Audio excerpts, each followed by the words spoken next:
అందరు నమస్కారం. ఇవాళ చరిత్రాత్మకమైన భవనం మగ్దుం భవన్కి రావడం జరిగింది.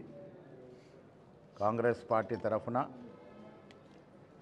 మాకు మిత్రపక్షంగా చేదోడు వాదనటువంటి సిపిఐ కార్యాలయానికి వచ్చి రేపు జరుగుతున్నటువంటి బంద్, దాంతోపాటు జూబ్లీహిల్స్ ఎలక్షన్లో మాకు మద్దతు ఇవ్వాల్సిందిగా కోరడానికి ఇక్కడ రావడం జరిగింది. 2023 ఎన్నికల్లోనూ ఆ తర్వాత కూడా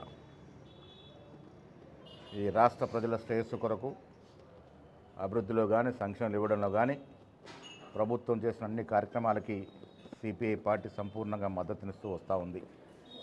ఈ పరంపర భవిష్యత్తులో సాగాలని ఆకాంక్షిస్తూ ఇప్పుడు జూబ్లీహిల్స్ ఎన్నికల్లో వారి మద్దతు మాకు ఇవ్వాల్సిందిగా కోరడానికి వాళ్ళ ఇక్కడ రావడం జరిగింది.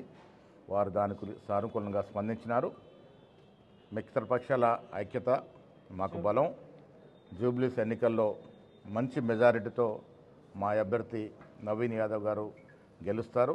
రాష్ట్ర ముఖ్యమంత్రి రేవంత్ రెడ్డి గారి నేతృత్వంలో జరుగుతున్నటువంటి అభివృద్ధి, సంక్షేమం ఇవన్నీ కూడా జూబ్లీహిల్స్లో సత్ఫలితాలు ఇస్తాయని నేను ఆశిస్తా ఉన్నాను.